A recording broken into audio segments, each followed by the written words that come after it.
So please remember, number one, God installs the leaders.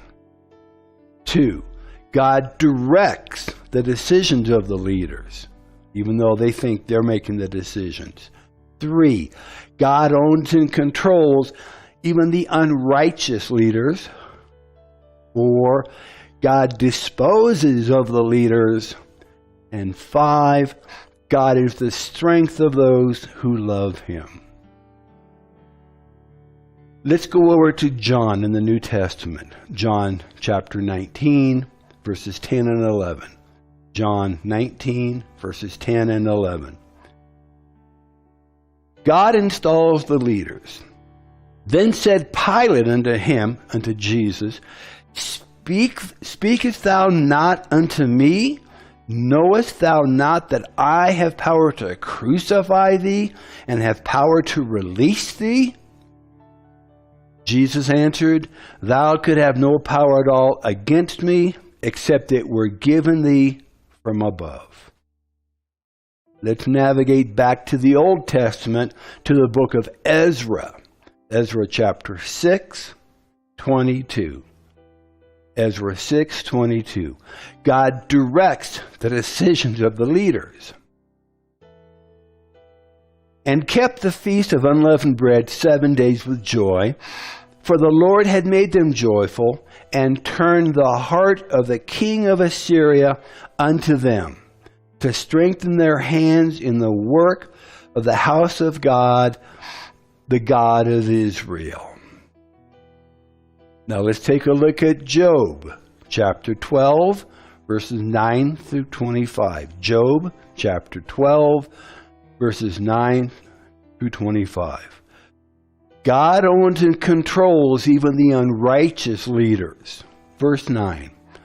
Who knoweth not in all these things that the hand of the Lord has wrought this? In whose hand is the soul of every living thing, and the breath of all mankind? Doth not the ear try words, and the mouth taste his meat? Verse 12, with the ancient is wisdom, and in length of days understanding. With him is wisdom and strength, he has counsel and understanding. Verse 14, behold, he breaks down, and it cannot be built up again. He shuts up a man, and there can be no opening. Behold, he withholds the waters, and they dry up. He also sends them out, and they overrun and overturn the earth. Verse 16, with him is strength and wisdom. The deceived and the deceiver are his. Now, that may not align up with what you have been taught, but even the devil, even Satan, is under the Lord's control. 17, he leads counselors away spoiled and makes the judges fools.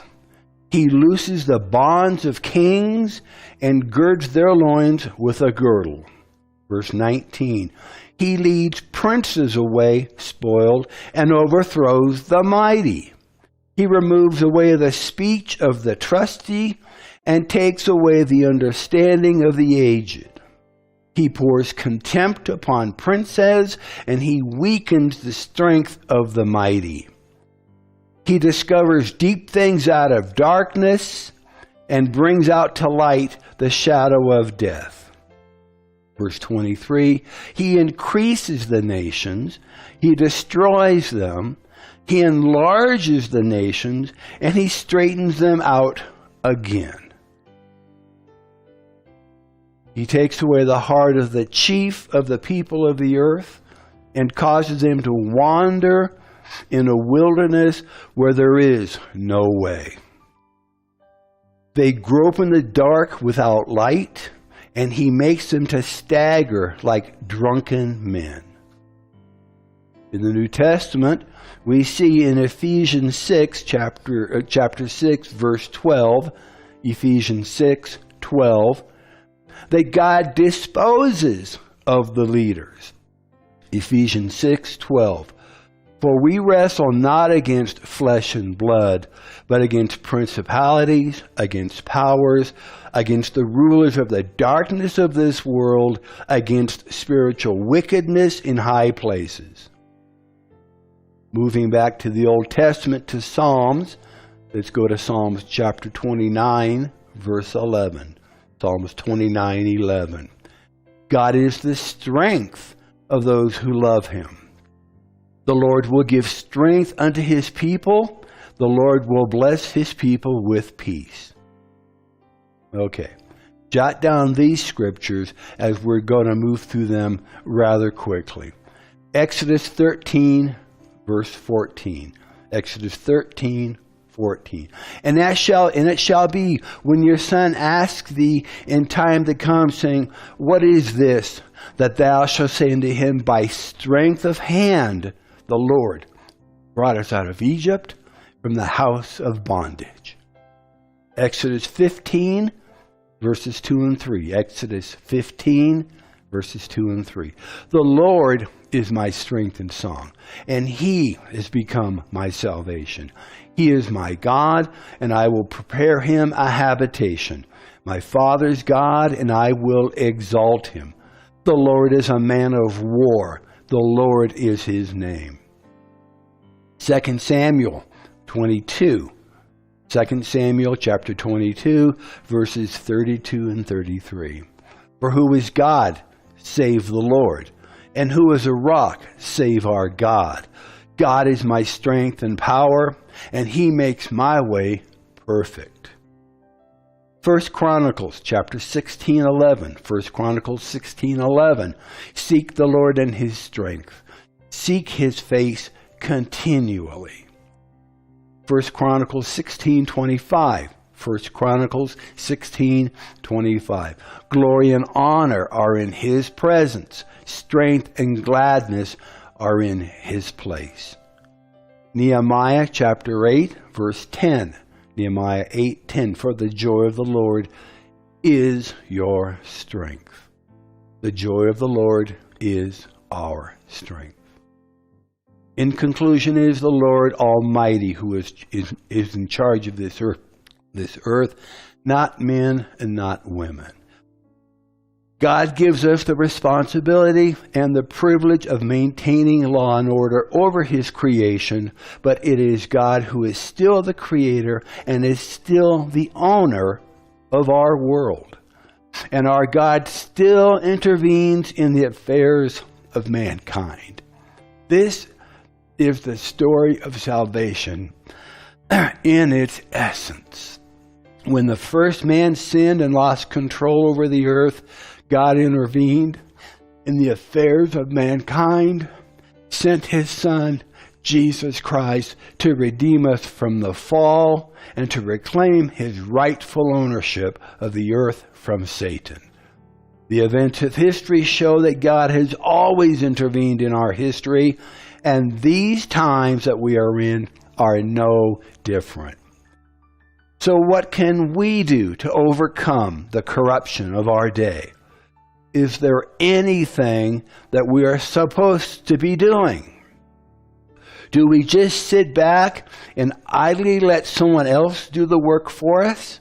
Or do we have some responsibilities in these matters? Is God going to do anything to help us in our times of trouble?